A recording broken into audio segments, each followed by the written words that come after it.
We're sorry. You have reached a number that has been disconnected or is no longer in service.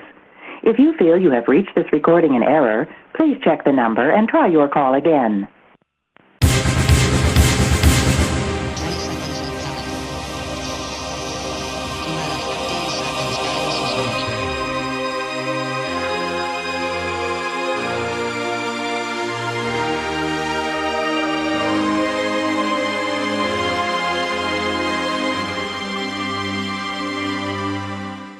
Good morning, afternoon, or evening, everyone. Can you believe it? I might as well be a road worker the way I've just resurfaced. Anyway, apologies for the delay. Life does tend to get in the way of these things. However, we are here now.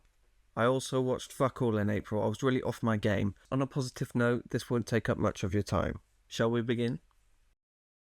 12 Angry Men is a certified classic and is definitely worthy of a status. It covers themes of innocence and guilt, prejudice and racism, empathy and mob mentality.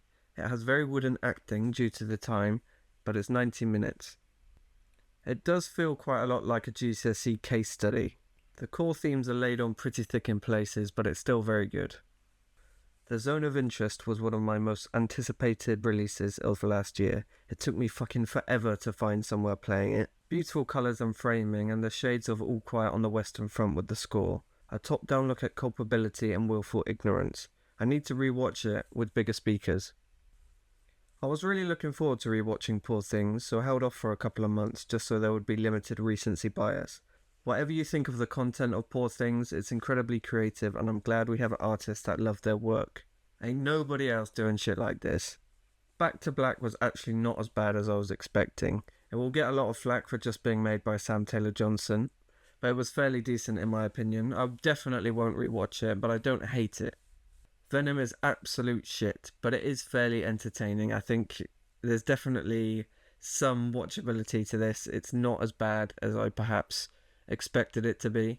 And there's also another Tom Hardy accent that we've ticked off as well, so go us.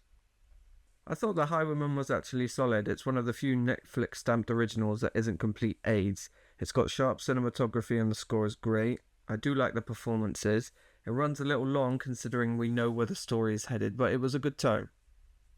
This feels like a half-written idea that somehow has been blagged into a feature film, sloppy all over the place and not in a good way. Ridiculous, unnecessary subplots and just pulling ideas out of their ass to wrap it up.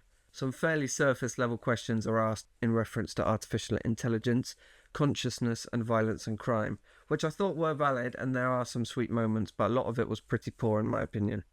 Shot Caller features Ghost vs Jamie Lannister. It's poorly written and paced, feels cobbled together and absurdly rushed to wrap it up in the end. Good casting, but it doesn't capitalise on the potential. Slow start and leans quite heavy on the plot, which is not entirely what I ask for from the Saw films. Still, there's enough gore, diversion and wincing-juicing moments to be decent. Really well made from a technical standpoint. The sound and visuals are particularly good, and there's solid performances all round. I just couldn't quite lock into what the actual message Alex Garland is trying to get over. Is it a commentary on modern America, a display of the importance of military journalism, or is it a sly dig at America's overly enthusiastic GIs in the field of combat when it comes to itchy fingers and civilians? I think I must have forgotten at least twice as to what the characters were actually attempting to do. Jesse Plemons has also settled nicely into his little typecast box of chubby psycho. Worth a watch though. And that was pretty much it, to be honest. Like I said, we probably could have made TikToks, but we don't make TikToks. So now it's on to May. When the fuck am I recording this? Right, it's the 19th of May already, so the month is actually going quite well. Spoiler alert. We do great. But yeah, I'll catch you in the fucking next one.